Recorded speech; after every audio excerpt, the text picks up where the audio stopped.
안녕하세요. 이상호 목사입니다. 구역공과 해설, 오늘은 제18과 너는 나 외에는 입니다.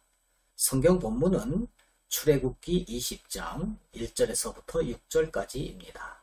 다같이 한번 읽어보도록 하겠습니다.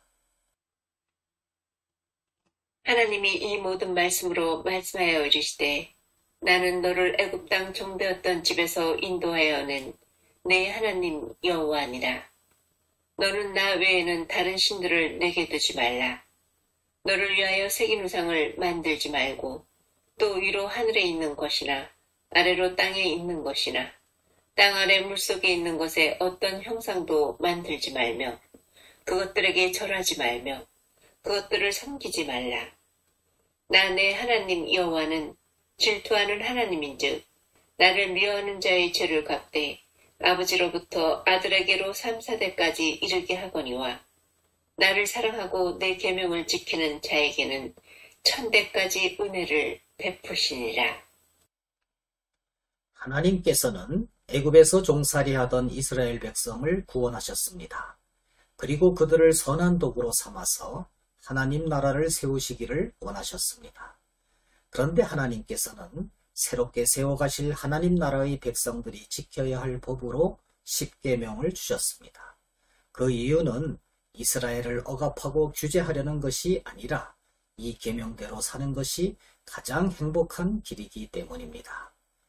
기차가 레일 위를 벗어나면 달릴 수 없는 것처럼 하나님의 백성은 하나님 말씀에 이탈하면 진정한 자유와 행복을 누릴 수 없습니다.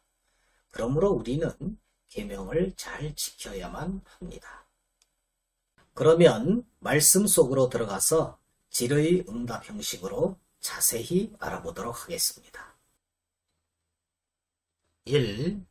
하나님께서는 십계명을 이스라엘 백성들에게 주시면서 자신을 어떤 분이라고 소개하십니까?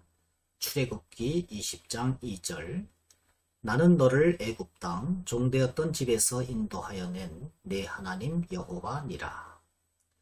애굽에서 종살이하던 이스라엘 백성이 스스로 그 자리에서 벗어날 가능성은 아예 없었습니다. 그럼에도 그들이 출애굽할 수 있었던 것은 한마디로 그들을 향한 하나님의 사랑과 은혜 때문에 가능한 것이었습니다.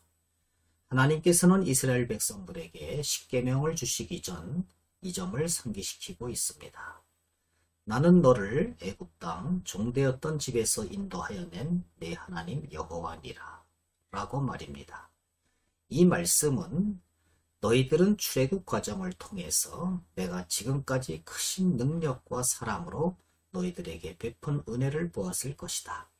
나는 앞으로도 너희들을 안전하게 바른 길로 인도할 것이다. 그 길을 가는 데 있어서 내가 주는 이 십계명은 너희들에게 가장 필요하고 좋은 것이니 반드시 지키라. 이런 의미입니다. 이와 같이 하나님은 그 은혜에 감격하는 백성들에게 하나님께서 왜 십계명을 주셨는지 그 이유를 알게 하셨습니다. 하나님께서 이스라엘 백성들을 사랑하셔서 그들에게 가장 필요하고 좋은 것을 주셨음을 믿고 우리도 사랑의 계명을 받은 자로서 기쁨으로 그것을 지켜야만 합니다. 2.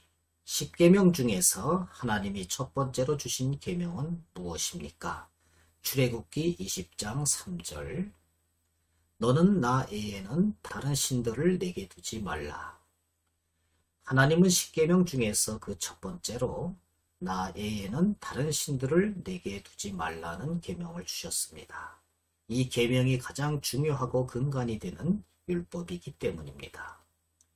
마르틴 루터는 십계명 중에서 어떤 한 계명을 어기는 사람은 이미 첫 번째 계명을 어긴 것이다. 이렇게 말했습니다.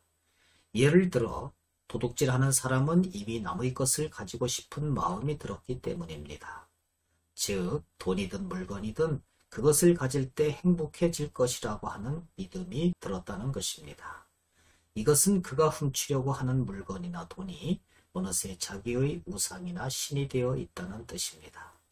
그러므로 우리는 하나님 외에는 다른 신들을 내게 두지 말라는 첫 계명을 잘 지키면 다른 모든 계명도 다 잘 지킬 수 있는 것입니다. 3.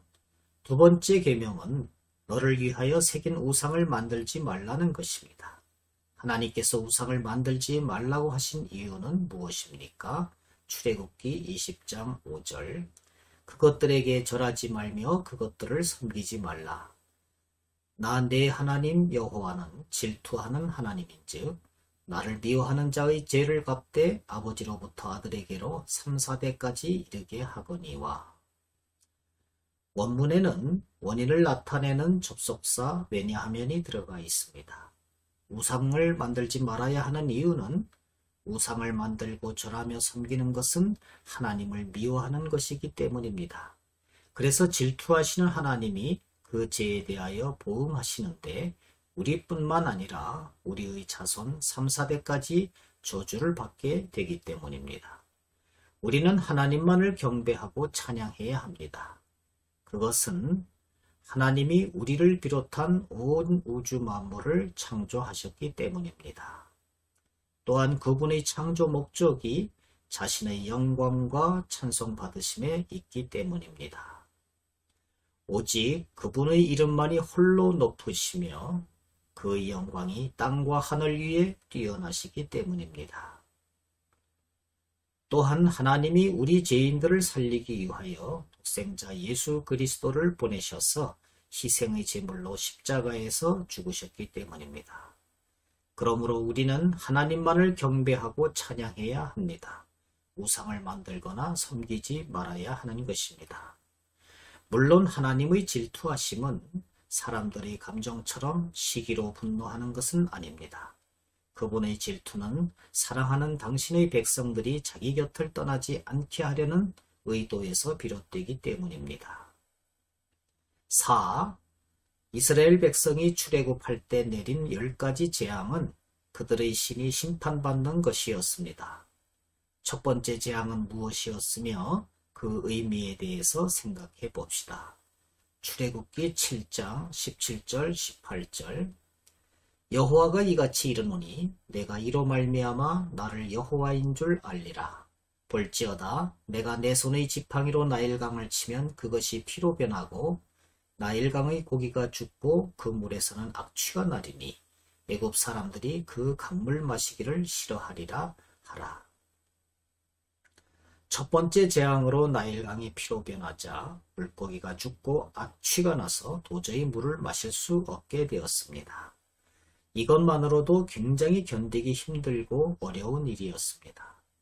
그런데 그들이 이보다 더 심각하게 생각한 것은 나일강이 바로 애굽 사람이 섬기던 하피라는 신이었기 때문입니다. 다시 말해서 그들의 신이 피를 흘리면서 죽었다는 의미이기 때문에 그들은 매우 심각하게 받아들였습니다.